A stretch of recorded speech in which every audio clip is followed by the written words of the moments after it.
অনেকে আমার কাছে জানতে চেয়েছেন কোরআনুল কারীমের কোন তর্জমা এবং কোন তাফসীর পড়বেন। আজকে তাদের জন্য আমি কোরআনুল কারীমের একটি তর্জমার পরিচিতি নিয়ে এসেছি। এই তর্জমার নাম হচ্ছে কানজুল ঈমান, যেটিকে তর্জমা করেছেন ইমাম আহমদ রেজা ফাজলে বেরলভী রহমতুল্লাহি আলাইহি।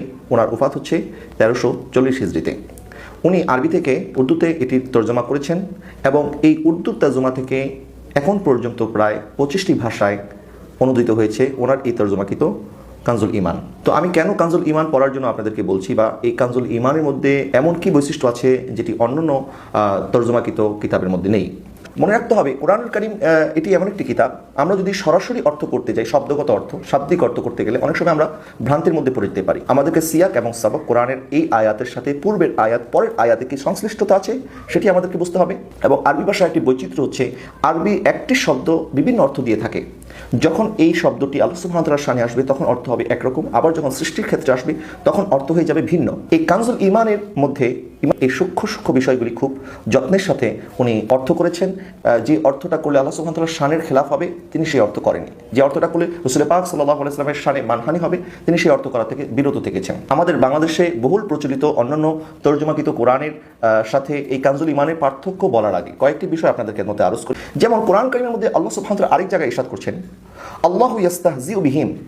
এখানে অনেকেই ভুল করেছেন, অনেকে বলেছেন এই আয়াতের অর্থ করতে গিয়ে আল্লাহ সুবহানাহু ওয়া তাআলা ঠাট্টা করেন, নাউযুবিল্লাহ।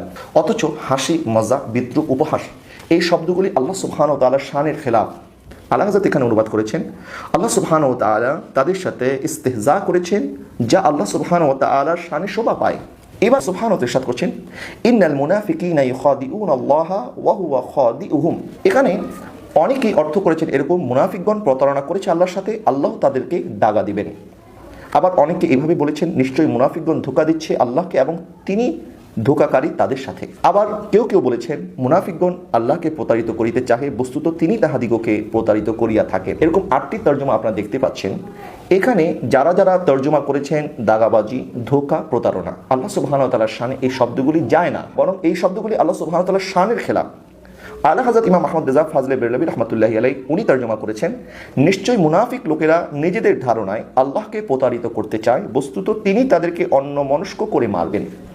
অনেকটা আয়াতের মধ্যে আল্লাহ সুবহানাহু ওয়া তাআলা ইরশাদ করছেন ওয়ায়াম কুরুনা ওয়ায়াম কুরুল্লাহ ওয়াল্লাহু খায়রুল মাকিরিন। মাকার শব্দের শাব্দিক অর্থ করতে গিয়ে অনেকে বিভ্রান্তিতে পড়েছেন। যেমন কেউ অর্থ করেছেন এবং তারাও প্রতারণা করত এবং আল্লাহ প্রতারণা করতেন, আল্লাহর প্রতারণা সর্বাপেক্ষা উত্তম। আরেক জায়গায় বলা হয়েছে এবং প্রতারণা করত তারা আর প্রতারণা করতেন আল্লাহ তাআলা এবং আল্লাহ তাআলা প্রতারণাকারীদের মধ্যে উত্তম। আরেক জায়গায় বলা হয়েছে তারাও ধোঁকা করত, আল্লাহও ধোঁকা করতেন এবং আল্লাহর ধোঁকা সর্বাপেক্ষা উত্তম। আরেক জায়গায় বলা হয়েছে তারা নিজেদের ষড়যন্ত্রের